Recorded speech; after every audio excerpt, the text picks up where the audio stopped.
My hand's stable, I feel able to turn the tables, I could do this. Just keep moving, keep your hands up, stupid. I feel lucid, a new viewing. I can see the end, I can see my future, I can view it. It's right there for the taking. Everything I've ever wanted, dreams are just waiting. I just gotta fight for it, willing to die for it, willing to like sort of. Hey, greetings from the year 3000, it still sucks. This is Philip J. Price, and you're listening to The Drunken Turkey Show, your one stop for this sort of thing. Hit that button, like and subscribe. You know what to do, just like every other podcast. Just like every other podcast. What is up, everybody? Welcome back to the DT Show. For those that were here on the last one, welcome back again. For those that are brand new and you missed the earlier show, I think you missed a good one. Make sure you go and check it out after tuning into today's conversation and topic.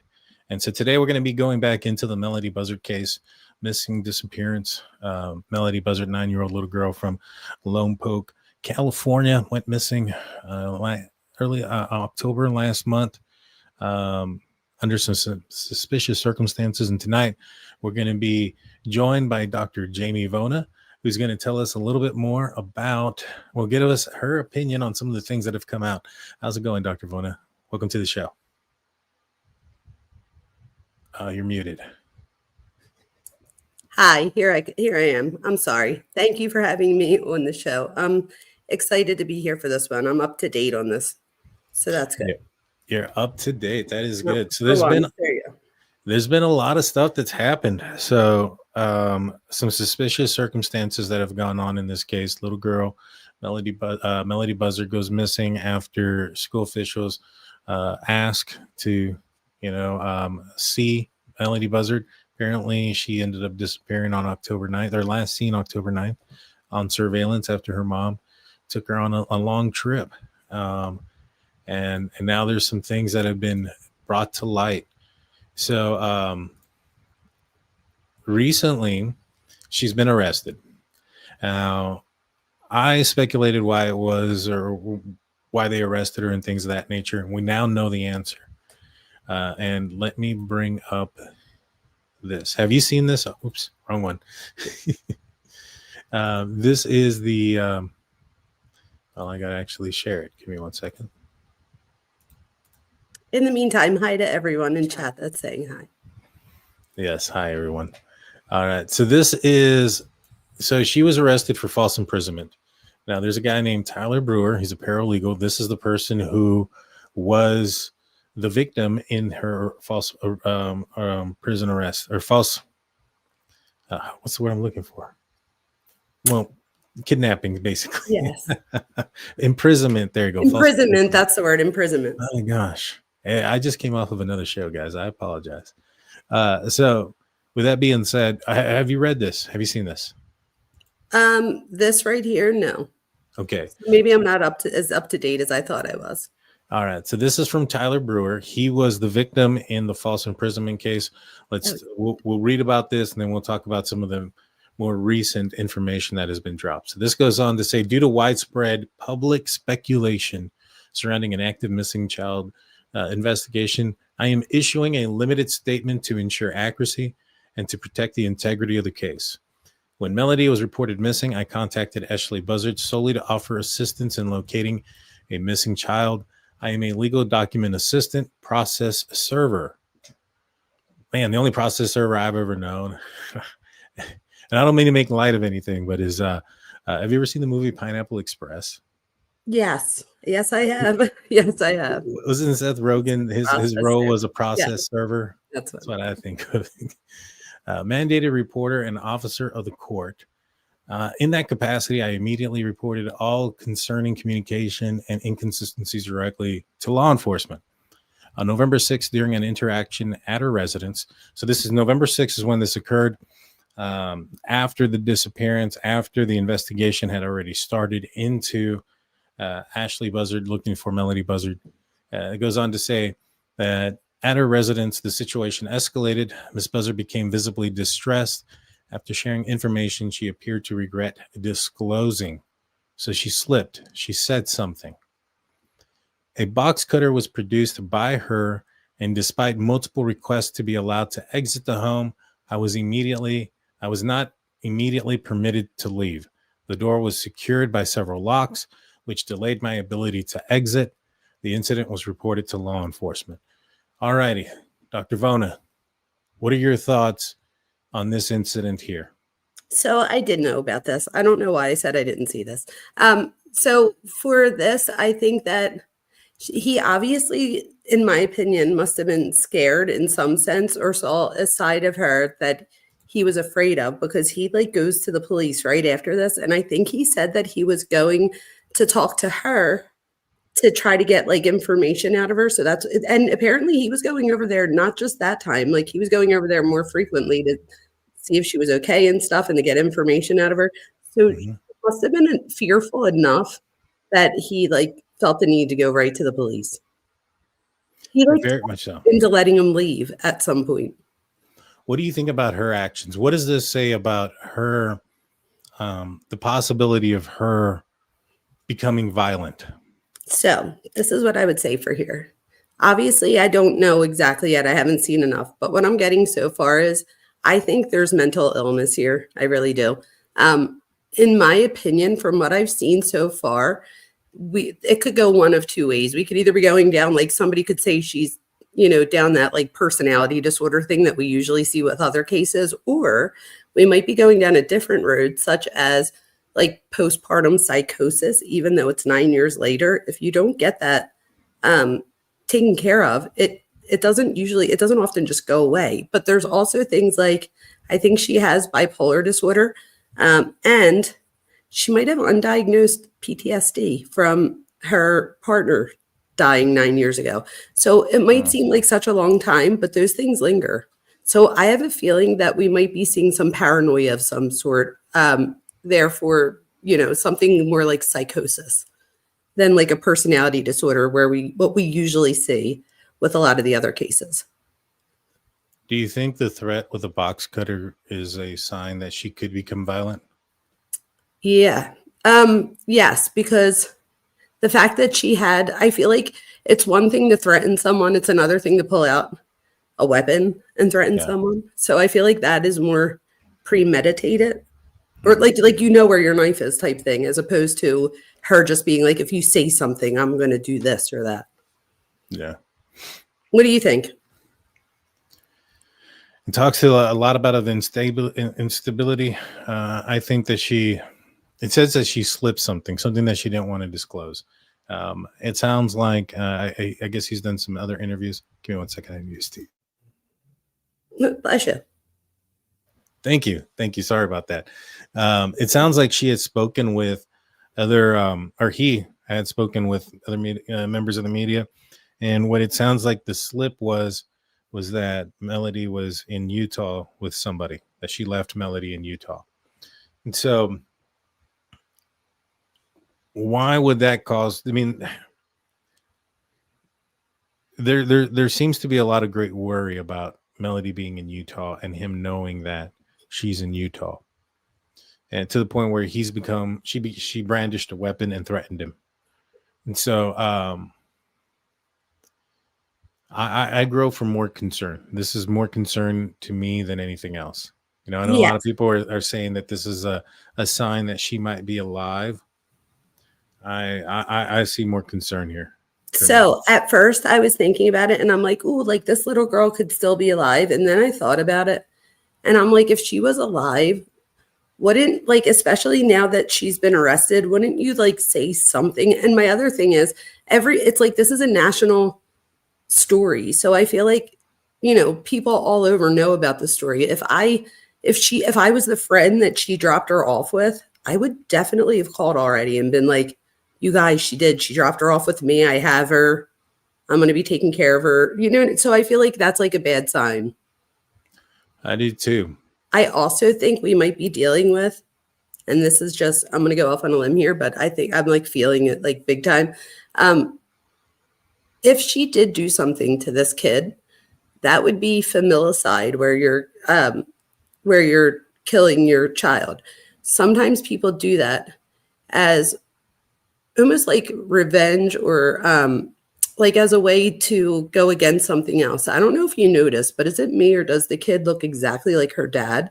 And I feel like she probably had high hopes that her and him were going to like live happily ever after. And then he dies in this accident, this tragic accident. And I think she already at the time had undiagnosed, in my opinion, postpartum depression. And I think that just like that added post-traumatic stress on top of it, so on and so forth, which then I think would probably make her not form the same attachment that maybe you or I form with our children.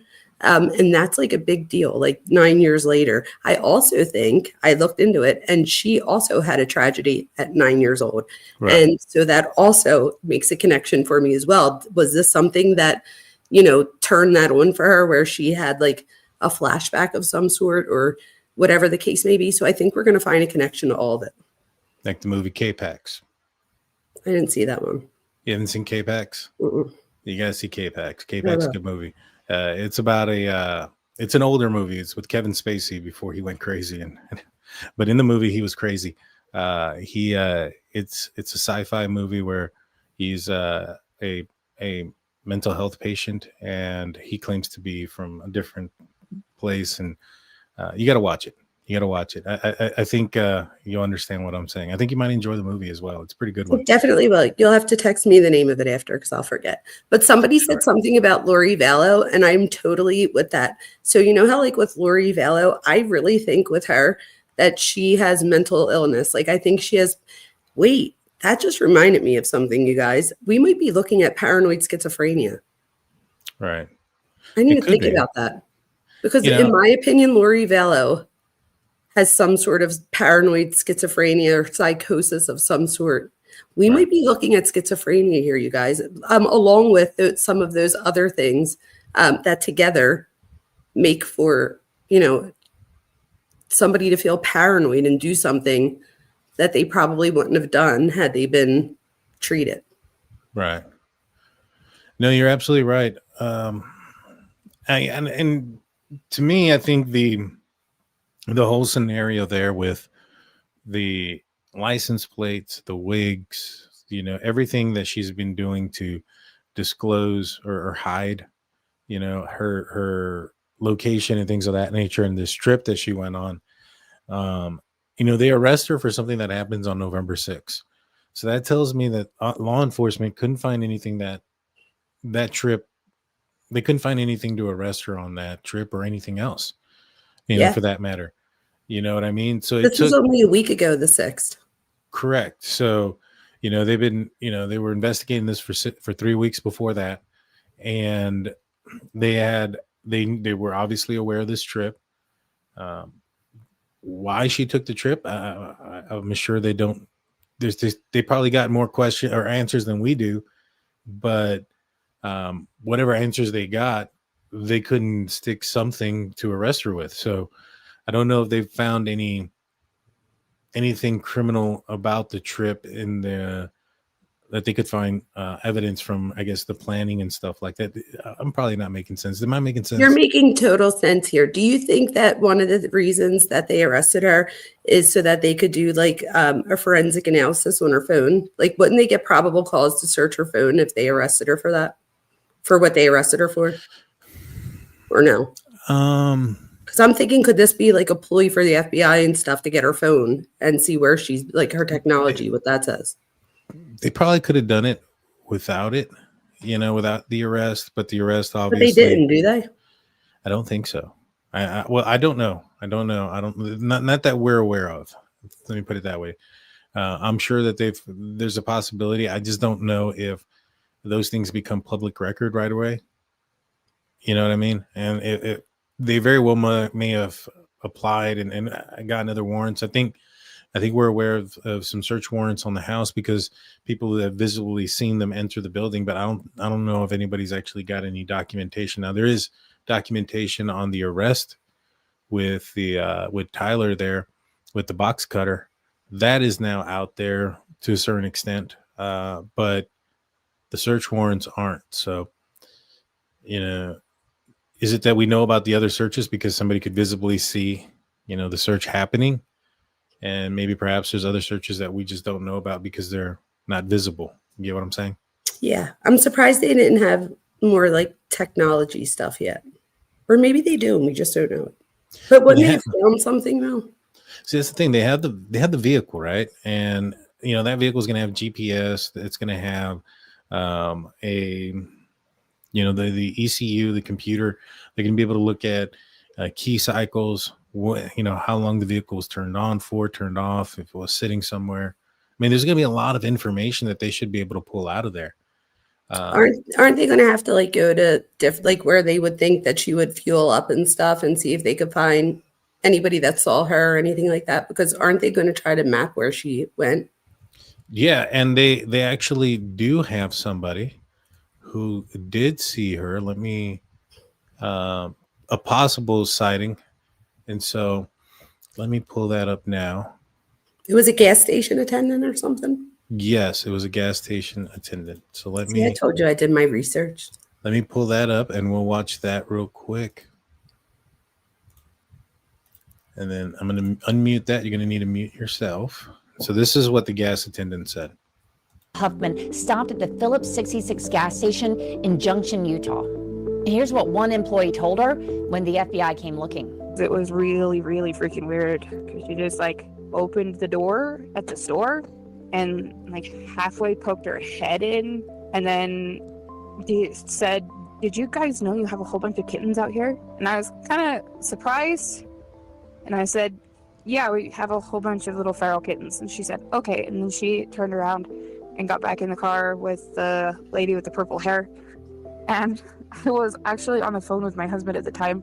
And I remember saying, "These two really weird ladies just came in and made a comment about the cats." And but that is like the majority of what I remember right there. Do you have any sort of estimate on how old the woman with the purple hair was? Like whether that was someone younger or older? She had to be probably late 20s to mid 30s would be my guess. Okay. And did you see another adult woman? Okay. And did you see any signs of a child or no? No. There's nobody else in the car that I could see. All righty. So there is a gas attendant that was on the Utah, border or on the drive in Utah that claims that she may have had an interaction with Ashlee Buzzard. So there's three possibilities in my opinion here. Either the scenario happened exactly as she said it was, where she saw Ashlee and another lady that was between 20 and 30 years old, and they drove off after talking about the feral cats. Well, remember, she was on the phone as well. And so, or she's completely inaccurate, and the person that she spoke to may not even have been that day, because it's not like this is information they asked her about the day before.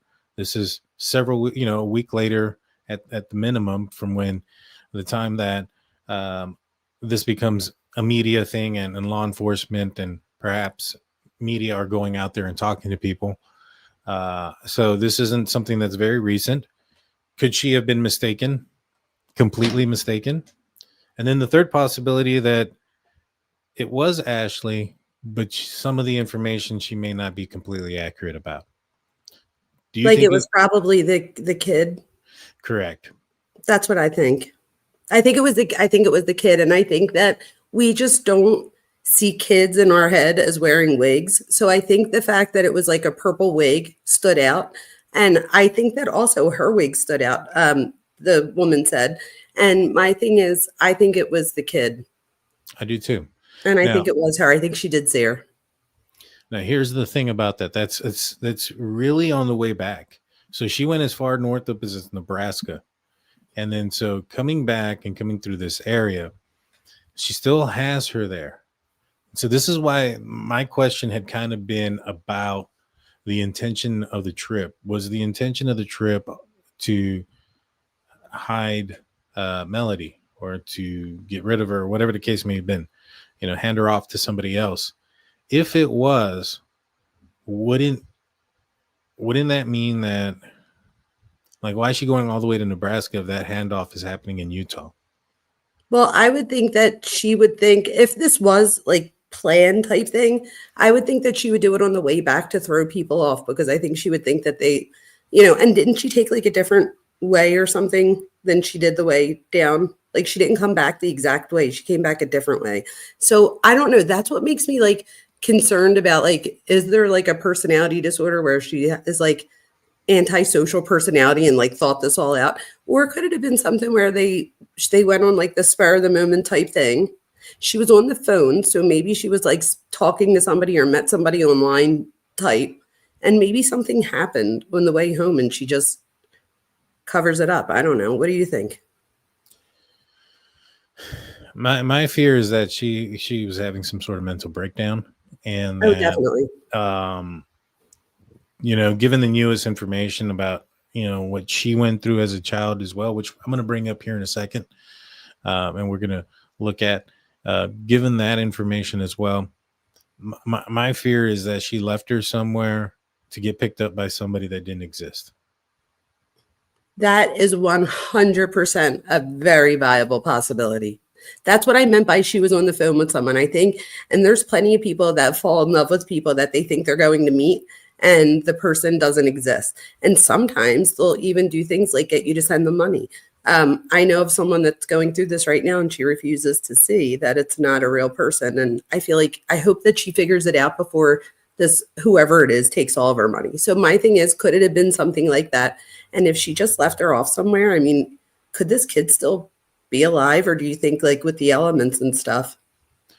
Well, I mean, there's two things, right? I mean, she could have been like, somebody could have contacted her and manipulated her into thinking that Ashlee's in danger, and I know that Melodee's in danger and that she needs to give Melodee to them. All right. So that's one possibility. Another possibility is that she could have made everything up in her head, and she thinks there's somebody that doesn't exist at all, and she left her somewhere. Imagine. But I feel like, don't you feel like the kid was old? And like, I think that it's weird that the picture she gives the police is a couple years old. I feel like it looks like it doesn't even really look like the kid. So I felt like that was weird. She had to have a more recent picture. So that kind of threw me off. Like, there's so many things that she does, like with the signs, how she takes the signs down. Like, who does that? If your kid's missing, why would you want the signs to come down? So like, she definitely does like suspicious things. But then I try to like, I think about it and I'm like, a lot of these things are like mental illness related too, in my opinion. Yeah. And I'm kind of concerned about that one where if she met somebody online or somewhere like that, and they convinced her into something and manipulated her into thinking that she needed to hand her off and that she's safe and not to tell the police because they're just going to take her away. They may even use the situation that she was going through, with the school district calling and trying to ask, like, oh, this is the first step. They're going to take your kid away. They're going to put you in jail. They're going to do all these things. And they convince her now. Once they get a hold of her phone and stuff, now I would assume they'd be able to at least somewhat figure out how to trace back at least who she was talking to through some means. I don't know. I mean, these trafficking situations they can be, sophisticated. Yeah, and they happen. I think it's also important to note, I don't know if you noticed, but she lost like a ton of weight in the past year.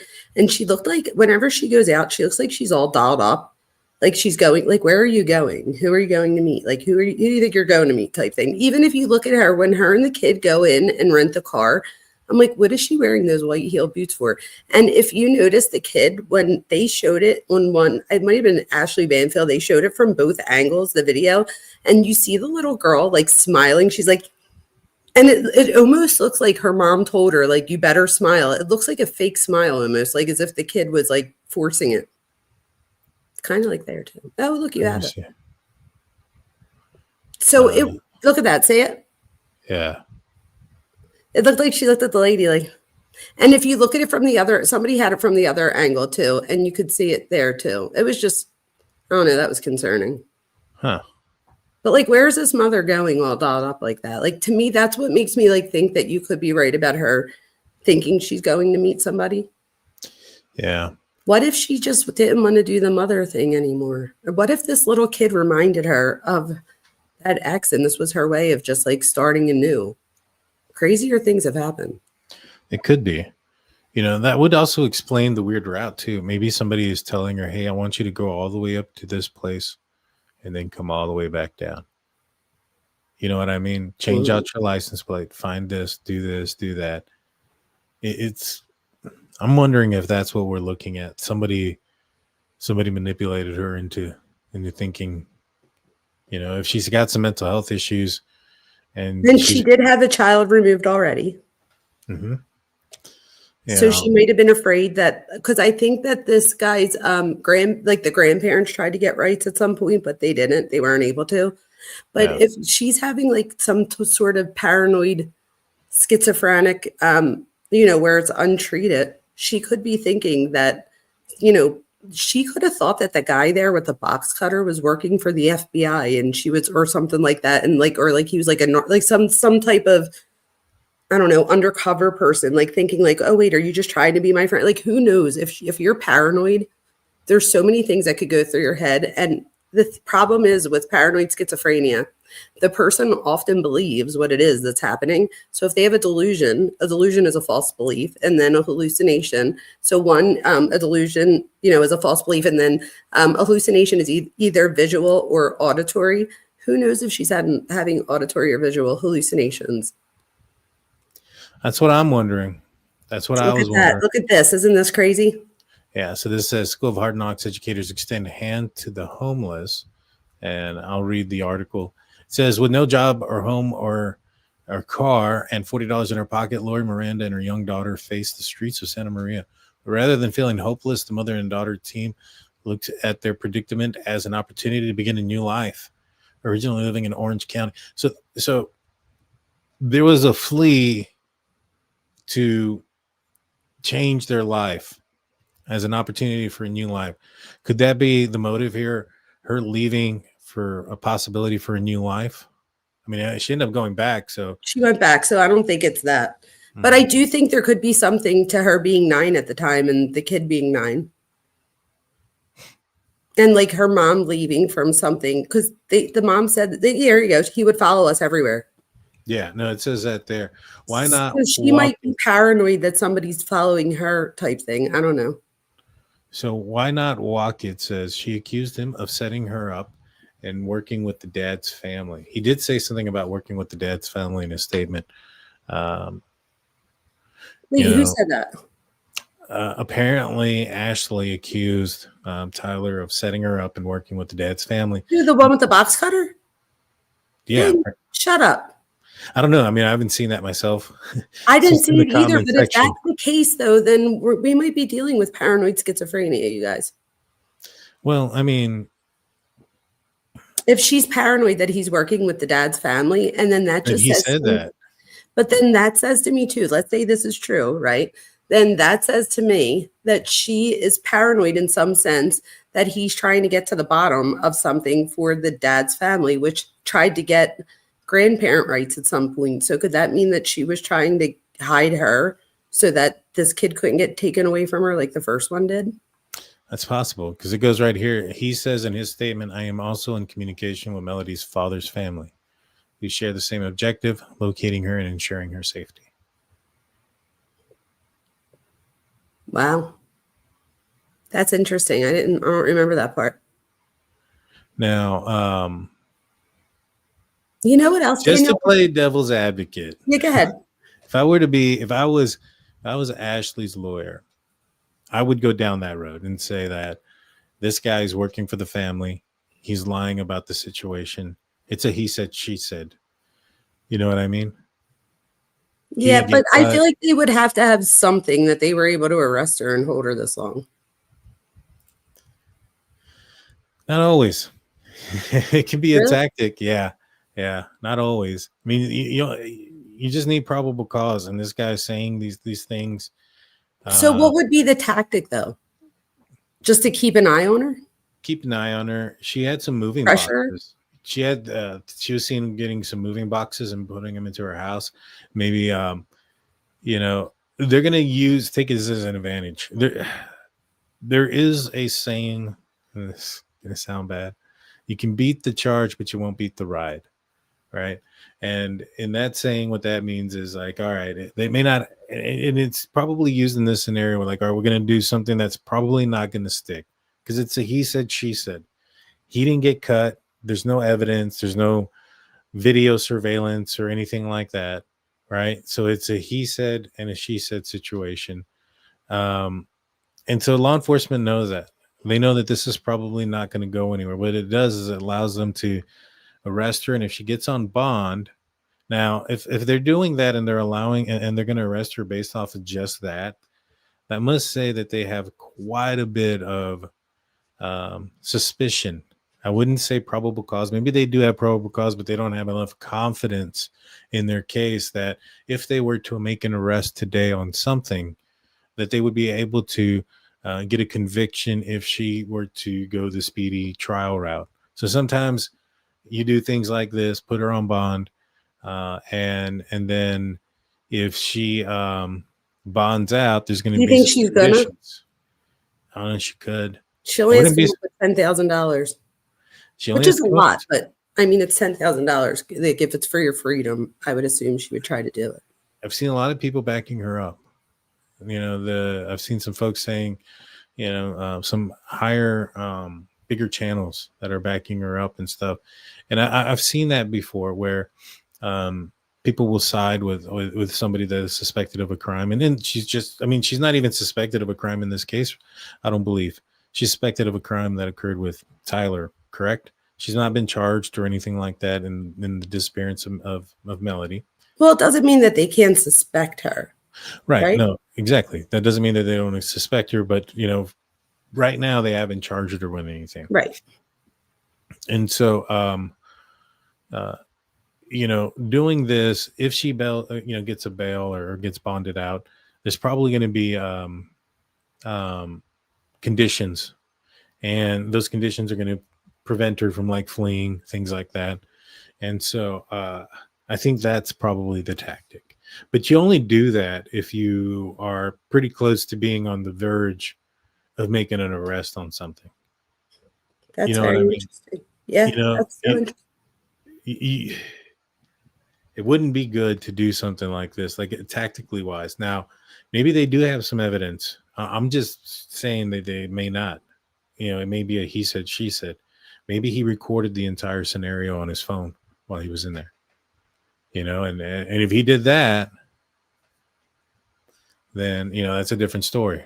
It's a different story altogether. Absolutely. And I want to make sure people know, because I did see someone in the comments say about mental illness. Let me be clear about something, because I am a mental health professional. Most people that have mental illness, I have ADHD. That's considered mental illness. I have anxiety diagnosed. That's a mental illness. So I am all for people with mental illness. Most people will never go on to hurt anybody. However, there are some people where, again, if there's psychosis, it doesn't always mean that the person has the same malicious intent as somebody like a Bryan Kohberger has. For this person, it could be like, look at Andrea Yates. I really believe that Andrea Yates was what we would consider legally insane at the time, where she really thought that she was saving her kids from the devil. She calls her husband and is like, I killed them in time before the devil got them. Like, she thought that she did something good in that case. She had postpartum psychosis and undiagnosed paranoid schizophrenia. So if we're seeing something like that, that very well could play out this way. And it doesn't mean that, she's a bad person, she's going to go kill people like that. That's not what I'm saying. But I am saying that she could have a paranoid thought and think that she's saving the kid from something that isn't there. And she could also be easily manipulated, and something else could have happened. Midwest comes in with a gifted Drunk Turkey Show membership. Thank you, Midwest. Good to see you. Good to see you. And Heather in here as well. How's it going, Heather? Heather says it's been reported that she does, in fact, have paranoia, schizophrenia. She does? Unmedicated right now, allegedly. Where'd that come from? I didn't even hear that. I don't know. Don't know. But if that is true, did beg to be with her kid, did beg for help. A lot of people do beg for help, but this one does not beg for help, right? If anything, though, she does start to isolate people. So she winds up cutting off mom. She cuts off her sister. So she starts cutting people off, which is a red flag for me. And that, like to me, that makes me feel like she might be paranoid about something that might not be existent. And then one last thing, real quick, before I forget. I think I already forgot. It'll come back to me. There was something else. Ashlee Banfield. Ashlee Banfield. Interesting. Well, I didn't see that yet. So if this is true, and we don't know that this is true, it's alleged, but let's just say it is. If it's true, how much danger do you think Melodee is in right now?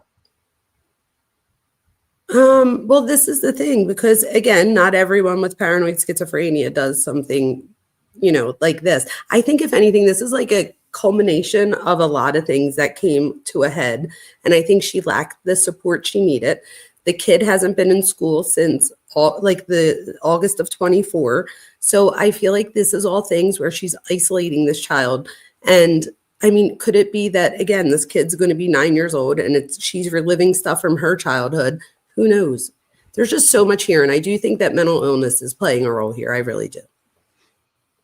That's what I was going to say. I feel like this is undiagnosed PTSD from when she's 9. Like, who knows if she ever got help for that? Like, I don't know if people understand. Your brain doesn't know the difference between you doing something and somebody else, what you see. So it's like monkey see, monkey do. If I witness you being abused, my brain still processes it as if I'm being abused. So her mom, even if the dad never hit her or, even just watching mom being abused would still change the structure and the function of her brain as that little girl right there. And I think that was her dad too, which I'm sure also adds a layer, right? I think he drank and stuff like that. So, she might have felt bad about that. Like, why doesn't my dad like treat us better? Why is he abusing my mom? I mean, maybe she didn't have all that language, which is even worse. That would make her more emotional because she wouldn't be able to express it. But even if you look at this picture here, like, I just feel like she has like a very sad aura around her. She does look very sad. Very, very much so. Scratch that point says, DT, do they have a no cash bail in California? Is she a flight risk? I mean, I think there's a possibility of that. She had some moving boxes. I believe she tried to rent out another vehicle.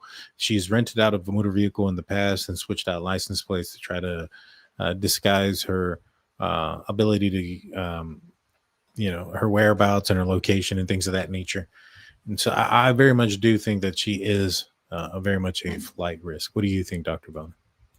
Absolutely. I didn't know she tried to rent a car again. When I said, I forget, I was going to ask, did she try to rent a car again? If she rented a car again, and you said she had boxes, absolutely. That would say to me that she was probably trying to leave, right? And I would think that if she got the opportunity, she might try to do so. So yes, I do think she's a flight risk. But I do think she still got bail, which means that she could still bond out, right? Yeah, she got $100,000 bond. So she can, and I can see some persons on the interwebs putting in together a donations for her to get out. Wouldn't be the first time.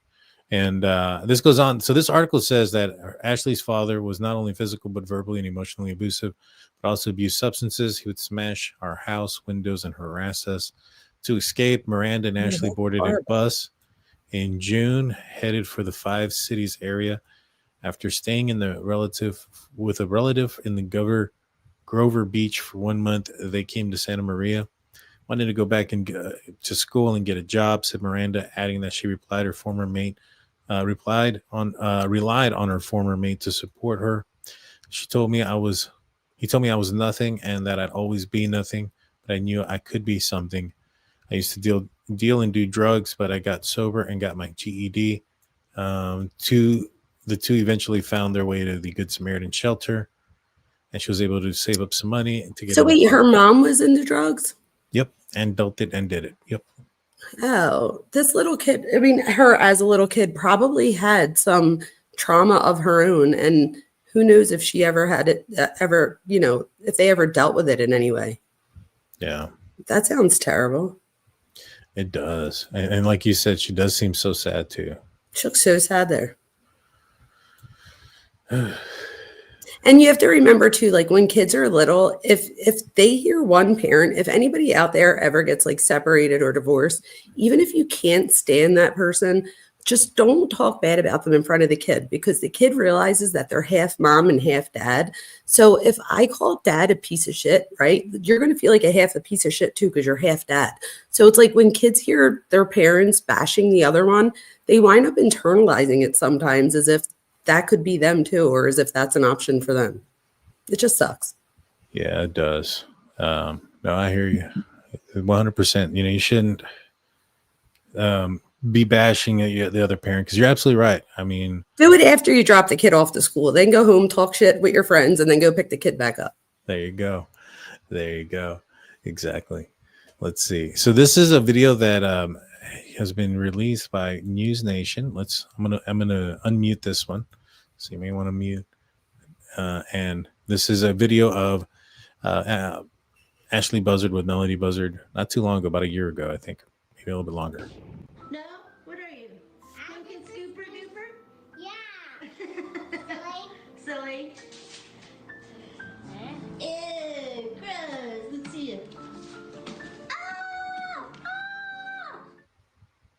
All right, we continue. So this is just a quick video that I wanted to play of Ashlee Buzzard. There's some community, you know, whoever's holding the phone is actually being the one that's very more communicative or communicating with young It's Melodee. her mom, I think, the grandmom, like her mom, Ashley's mom. And Melodee, or Ashlee, appears to be just very focused on working on the pumpkin.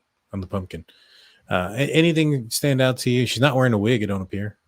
She's not wearing a wig, and the mom said that this is how she remembers her. She said that when, I guess they haven't spoken since around this time. So apparently when she saw her in like the news and with the wigs and stuff, she said she didn't even recognize her as her daughter.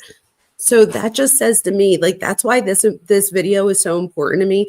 Not so much that she, you know, clearly is a lot more, like she loses a lot of weight this next year. That's also a big thing. But for me, even more than that is the fact that her own mother said that she's almost recognizable at this point.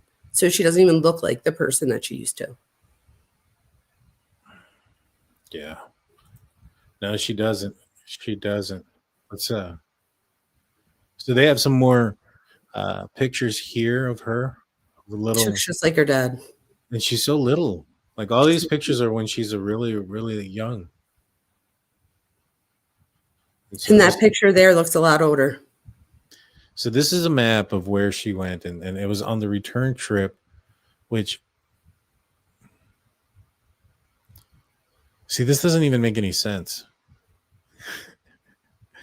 Because this shows a trip going this way through to Nebraska, and then on a return trip through Kansas.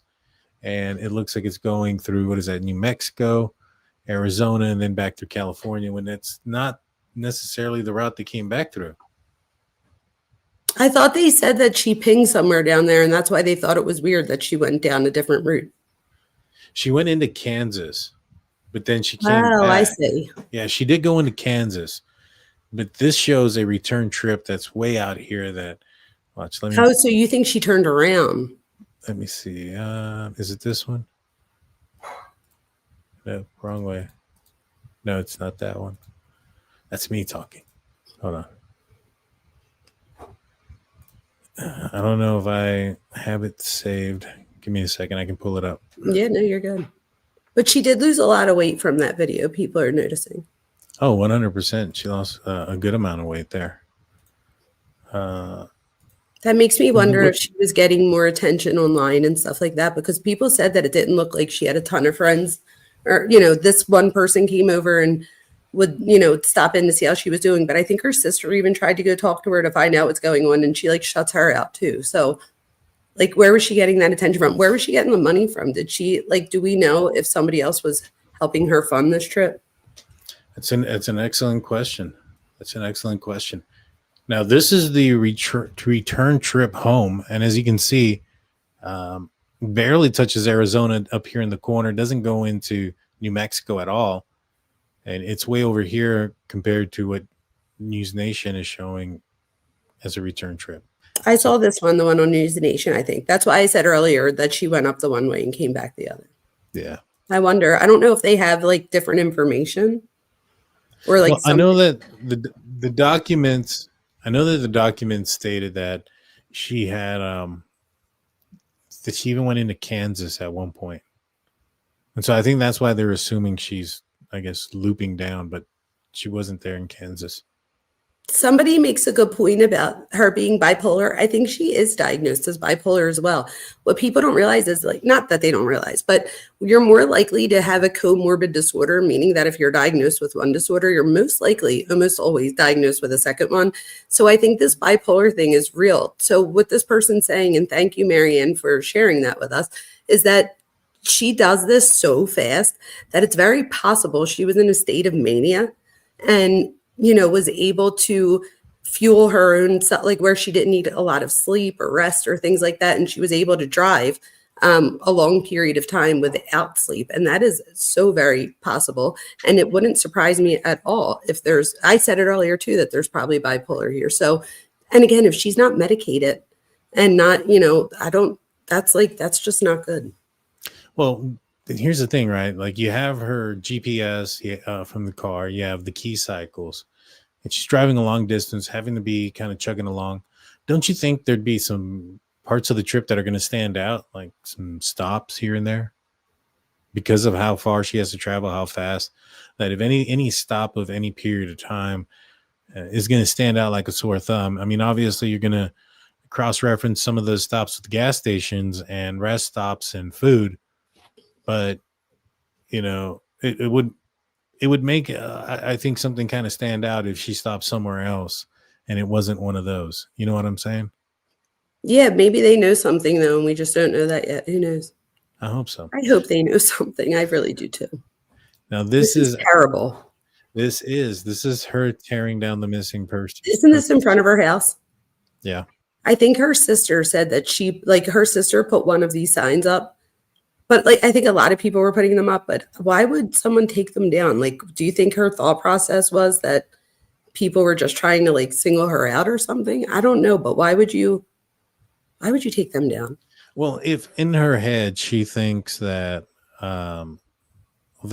if in her head she thinks that she saved her and she's okay and she knows where she's at, wouldn't that be a response? Like, she's not missing? Yeah, it could be that. Or yeah, it could. I mean, she could. Or she might be thinking that, I don't know. I don't know what she's thinking. I just thought that, like, that almost makes the mental illness thing make even more sense to me. Because I feel like even if you had a personality disorder where you're antisocial type thing, you might have thought about the fact that taking them down is going to make you look bad. So the fact that she still takes them down knowing it's probably going to make her look bad says something to me. Now, here's the other thing. So let's play some devil advocate on this on the channel, or maybe not so much devil's advocate, but let's look at it from a possible different perspective. Absolutely. So the lady that came out that we talked about at the beginning of the show, who was at the gas station saying that she saw somebody and it looked like an older person with Ashlee. Now, we both assume that it's probably somewhere in the middle between her being completely wrong and being completely right, and that she may have actually seen Ashlee. But let's just say that she was completely right, and that the person that she saw was an older person in the vehicle. The surveillance between that's on the Colorado-Utah border, that's, I guess, would be heading in that direction, that I guess confirmed that they have Ashlee on camera or Melodee on camera, is Ashlee and Melodee driving through an intersection. It's an intersection light. I don't know how accurate you're going to be with that identification, looking at a traffic light of somebody inside of a vehicle of a moving car. Does that change possible perspective? Is it possible that maybe perhaps if her intention was to hand off Melodee, leave her somewhere, leave her with someone, leave her with somebody she made up, whatever the case may be, if she did meet, planned something. Maybe she was drawing somebody else back. What do you think about that possibility? I don't know. It doesn't sit with me that, like, to me, she would have had to meet somebody else that is also thinking they're saving the kids to keep it a secret at this point. Like, I feel like at this point, people know that people are looking for this kid. So I feel like anybody out there that doesn't have this girl for nefarious reasons would be like, oh, here she is. Like, she's with me. Well, I'm not saying that it's not a nefarious reason. I think she could have been manipulated, but part of Oh, the I see. manipulation could have been like, all right, you're going to drop her off and you're going to take, this lady and you're going to drop her off It's somewhere very else. well possible that, yes, and it's very well possible the kid is still alive. We do have to keep that open possibility and hope, I would think. Mm-hmm. I agree with that. That absolutely could be. But I'm just saying from somebody who has studied behavior for 2 decades. I'm just saying what I see. But absolutely, and I hope to God this little kid just shows up and is with somebody safe. I hope so too. Now, one of the things that I think kind of sides in the favor of that is the fact that I'm assuming they haven't found any blood in the car, because I'm assuming that if they did, that would probably change this investigation and allow a lot more search warrants and maybe even arrests and things of that nature for other crimes that aren't what happened on November 7th. And so I'm assuming, given the fact that when she turned in the vehicle, how far she was driving, she may not have had the opportunity, like let's just say Bryan Kohberger did, to clean the vehicle. Where Bryan Kohberger had the vehicle for 7 weeks at his disposal. That's not the case here. Maybe she didn't have to, though, because we know that the little girl was in the car. So like you said, if there was no bodily fluids, there would be no reason to fear having evidence of the kid in the car. Where with Bryan Kohberger, they were looking for any piece of evidence that anyone was in the car and they couldn't find it. So like we know the little girl, like there should be hair in the car, stuff like that. My thing is, I'm trying to say is that it appears that given the amount of time that she was driving back and forth, if she did something that resulted in a bloodier scene, but what if it didn't? What if there's like strangulation? Right, of course, there's other options. But what I'm saying is that the bloodier aspect of it is probably rolled out. Yes, I agree with that 100%. Right, because I don't think she would have had enough time, possibly maybe, to clean herself up, make sure that she doesn't transfer anything into the car. So anything resulting in blood is probably ruled out. Strangulation, suffocation, just leaving her somewhere, still on the table, 100% in my opinion. But the something that would result in blood, probably not. I agree with that 100%. To me, that's not even like a thought process. I don't think there is either, because I think they would have found something already. Right. And so I also don't know. I don't know if an altercation occurred. Do you think that if there was an altercation between her and there was a strangulation aspect of it, that I would expect there'd be scratches and stuff like that, and possible some kind of transfer of some sort of DNA. There's always a possibility that somebody else could have done something terrible. Right. That's true. And so, right now, if I had to put my money in one direction or another, I'm honestly leaning towards that. That maybe she's speaking to somebody that manipulated her, maybe even was aware of what she went through as a child and utilized that situation. Yeah, if they're talking to her, right, and she's isolated herself from people. This might be what you would call like the perfect person to manipulate, because she doesn't have family around. She doesn't have anybody else that's going to tell her, hey, this person is manipulating you. This person's, grooming you into doing something you shouldn't be doing, those type of things. Right. So you have somebody isolated on their own, isolated from family, and that's had some possible history, maybe mental health history, and then has a traumatic situation that happened as a child. If somebody starts showing interest in her and she just starts opening up about all these things, they can easily use that against her to manipulate her into dropping off her kid. I think 1000%. She's definitely more vulnerable, but I also think you make a good point about the trauma. She has trauma when she's 9 and up to 9. So it's not even just at 9, because this seemed like this had been going on for a long time. So the mom's finally getting them out of the situation. So Right. she has years of seeing this abuse. Then she winds up, I don't know what happens in between there and when she has her kids, but she has the first kid who winds up getting taken away from her. But she doesn't get taken away until after the second daughter is born and after, the death of Melanie's dad. So at 6 months. And after that, it's sometime after that the oldest daughter gets taken from her. And I think the mom does an interview, her mom, and says that when she went over there, that like CPS or whatever told her to come over. And when she came, she saw the house in disarray. And she said that there was like old food in the refrigerator that she was trying to feed the oldest daughter. So that's a trauma there. So I don't know. She just has trauma after trauma after trauma. And I'm not making an excuse for her. I'm just saying that when this goes untreated, that if she was having a hard time and she's not getting that support, if you then add something like psychosis on top of it, there's so many things that can happen. So many, and not very many of them end up in a good direction. But I hope, I sincerely hope maybe she got in contact with some older lady who doesn't watch the news and has no idea about what's going on, and then she's okay. That's unfortunately, if she is alive, I unfortunately would. My fear would be is that somebody, like, there is a nefarious reason, so she's still alive, but maybe got taken by a bad person that has her. I don't know, whatever. But I don't see her. In my opinion, unfortunately, I don't think that we're just going to find her at some old lady's house. I hope that, but I don't see that. Yeah, I hope so too. I hope that's the case. Me too. I feel like she was very vulnerable and very susceptible to manipulation.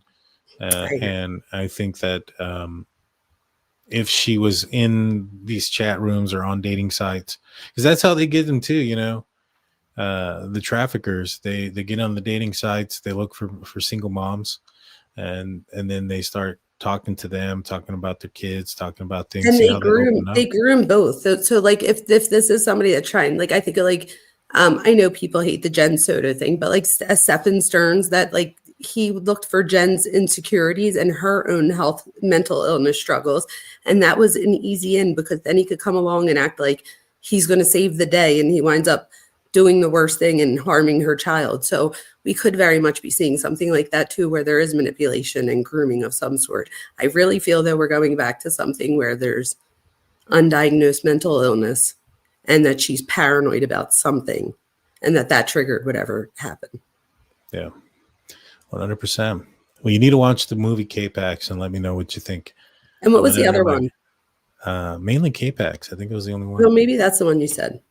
It is. It's on Netflix. It's on Netflix now, so go watch it. If you guys watch it, let me know what you guys think about it. I'm a big person into movies. I like sci-fi movies. It'll get your mind thinking. But I'm extremely excited about your opinion about it, Doctor, because it's right up your alley as far as mental health and things of that nature. And so I want to see what your I appreciate that. See what your opinions are and my correlation with it. We're on the same page on this one. Yeah, mainly on most of them. I think it's just one. Yeah, it's just the one. I thought I was making a joke because I know you're about to ask me what I'm doing next. And I'm going to let people know that my next thing coming up is going to be viewing your interview. Yes. Now, it wasn't an interview that was televised. I want to explain. I unfortunately didn't get to see the episode right before this because I was still on my way home. So I'll probably be reacting to that if we have new Daniel stuff. Yeah. So there was a lot of allegations and stuff against Daniel. For those that are watching the Jack and Lily disappearance out of Nova Scotia, Canada. And some evidence came out not evidence, let me put it this way, some allegations from some of Malea's distant family members who are related by marriage had come out and said some things. And I had asked Daniel about those things. One was somebody was accusing him. One was that they were accusing him of strapping the little boy into a car seat upside down in a closet for hours. Wait, that's very, very specific. Yeah. And it's very also highly, Go try it. I have a car seat. I guess if you get a bunch of straps and a bunch of things, but the one thing that was weird about that whole situation is apparently, so Daniel lives in like an old trailer, and they knocked down a wall to make the rooms bigger, and the walls that they knocked down were the walls with the closet. So he doesn't even have a closet in his trailer, and so. I just wonder, like, who makes up that story? That's very specific. Well, here's the other thing. That same lady said that Malaya had a child that CPS took away that before Lily was born. Oh, well, then that person that turned out to be a lie too. Yeah, then that's not credible. Yeah, like a lot of the stuff that's when I found out about Jack getting out of the house at Patty's house and going about a quarter mile or so away at 2 years old. Was because I was trying to figure out if that was the case. And what I did find out here recently is that Malaya did have a miscarriage at another point, but that was just medical reasons. And this was before she met Daniel. I think this was before Lily. And so, but nothing like CPS or anything like that. So the credibility there isn't really there. And then I spoke with one of Daniel's friends who has been I guess, under some heat recently because the online community was saying that there was a report of a tip that Malaya and the kids were at his house. And so some people were making up stuff saying that, they're wearing the same clothing that they were wearing during the video at, the day before. And so this was sometime around the time that the kids went missing. And for one, Malaya's phone had all her locations and stuff, and so if she and Daniel went to this guy's house, RCMP would know about it, for one. Number two, when I asked him about it, he said that they did go and speak with him, but that it was after the fact, and that it was a report of Malaya and two kids, or of a lady and two kids at his house, and ended up being family members of his. And that RCMP went and spoke with him. They spoke with his family members, confirmed, and it was a nothing burger. All right, don't be mad at me, but all I just heard was wah, wah, wah, wah, wah, wah. I don't know what it is, Daniel. I don't know what it is. I don't know. Well, I mean, if I don't mean that against you. I mean, like, in other words, like that, like, I feel like why, how does all these accusations, you have accusations like this come out about you? I mean, if you look at the Idaho case, there was accusations about Steve. There was accusations about, the neighbor. There was accusations about all these people that. Wasn't that coming from like people online, not from people that they knew? Right. Well, the online stuff, like, for instance, the tip about Jordan, I think is what his name is, and Malaya. That tip supposedly was that Malaya and the two kids were at his place like a month after the disappearance. So the thing that I wanted to talk to you about on it was that it was just a stupid tip. And they went out there and they clarified who it was. There's a lot of stupid tips like that where people are tipping in, like, for instance, Daniel changing his profile picture and things like that. And the problem with those things, and I just heard of some recent tips that were dropped. The problem with those things are like in the Delphi case with Richard Allen. Richard Allen went and spoke to law enforcement. He ended up being arrested and convicted for the murders of Libby and Abby, and in Delphi, Indiana. And he went and spoke and told law enforcement he was on the bridge wearing the same clothes as a suspect in the video, but his information got buried under a lot of information that ended up being baseless and nothing that was credible or anything like that. A lot of people that were pointing fingers at the family members in that case too. Now, they also had two people that they were highly interested in that I give, they had reason to be, which was Ron Logan and Anthony, not Anthony Schatz. That was his online persona name, Keegan Klein. Now, it took him 5 years to finally go back through all the tips and find Richard Allen's tip that he put in, that he was there. If there wasn't so much baseless stuff, sometimes you won't bury some of the good tips. You know what I mean? Yeah, but yeah, no, I hear you. Now, I'm not trying to, right. And I'm not trying to not get people to report things, but like the stupid. No, I don't think that's what you were doing. I don't think that's what you were doing. I didn't take it that way. Yeah. Yeah. It's the dumb things. It's the, Oh, he changed his profile picture. What the heck does that mean?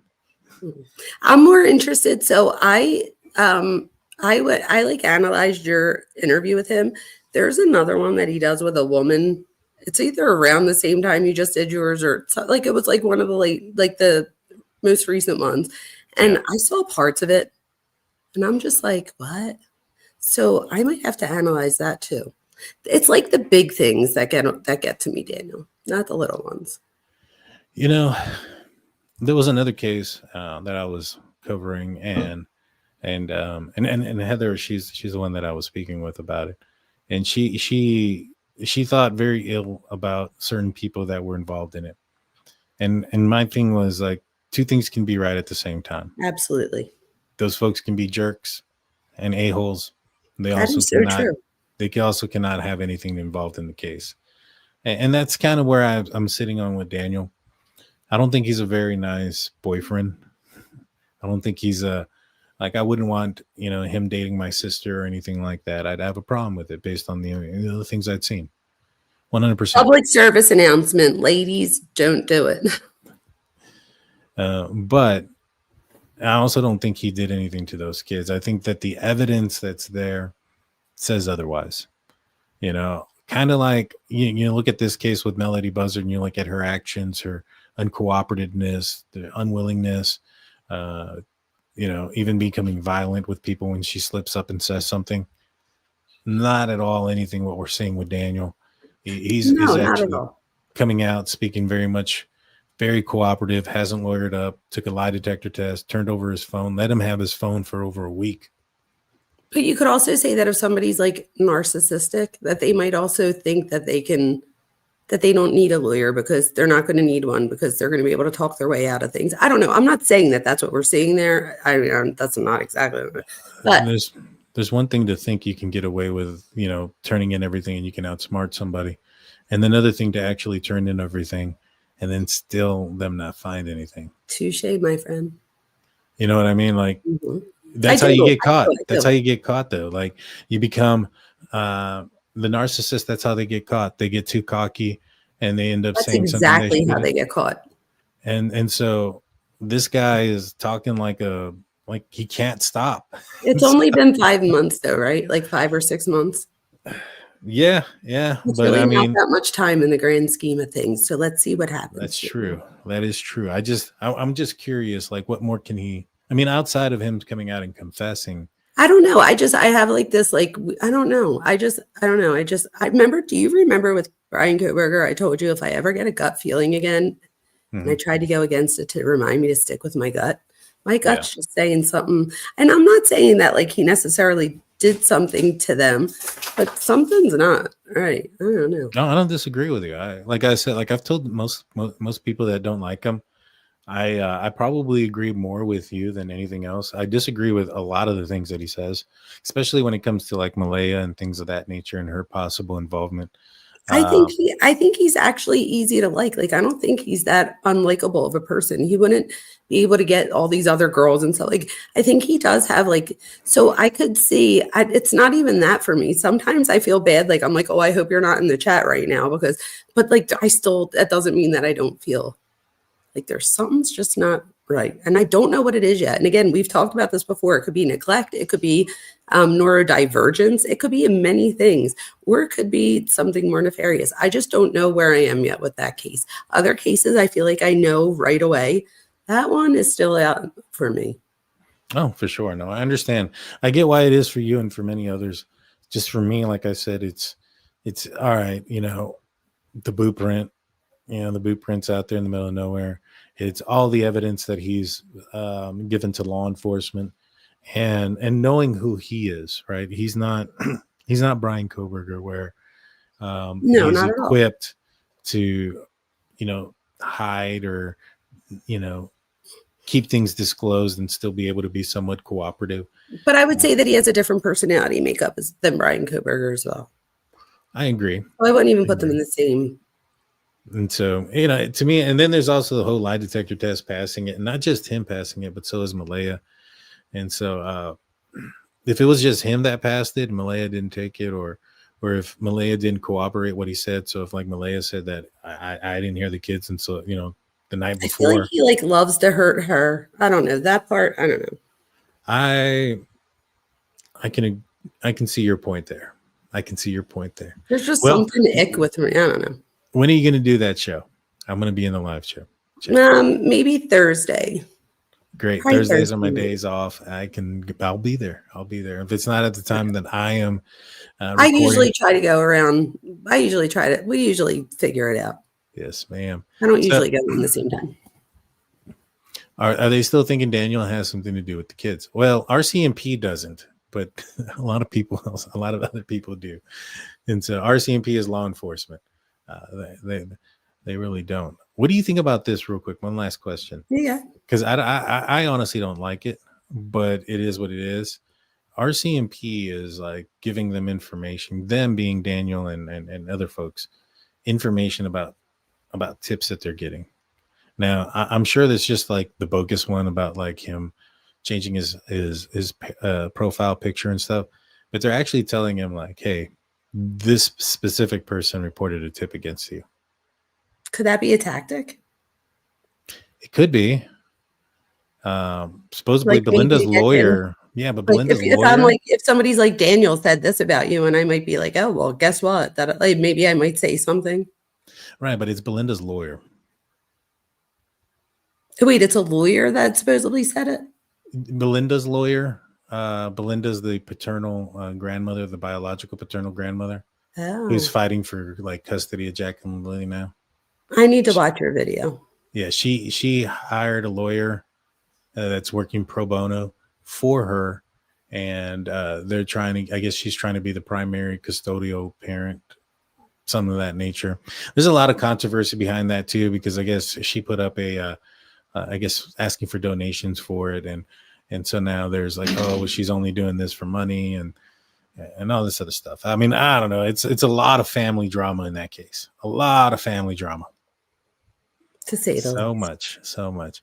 Well, I'll be looking forward to that, Dr. Vona. What are you doing next? I'll be back on probably tomorrow night. More than likely. More than I'll likely. be in Not chat. sure. So I'll be back on tomorrow night. I think actually there's going to be I think there's an arraignment tomorrow on Ashlee Buzzard for this. Oh yeah. Yeah, for this. I think there's a hearing. Tomorrow's on Wednesday. Yeah, I think there's a hearing tomorrow on Ashlee Buzzard for the felony complaint of false imprisonment against Tyler Brewer. So I'll probably be covering that tomorrow night. Oh, definitely. Y'all guys hit the like button, hit the subscribe button, ring that notification bell. Go check out Dr. Vona on the Minds Behind True Crime with Dr. Vona. And go I'm on check the out DT Drunk show. Turkey Show. There you go. Yes, ma'am. Until next time, guys, we'll see y'all later. Peace out. Thank you, everyone.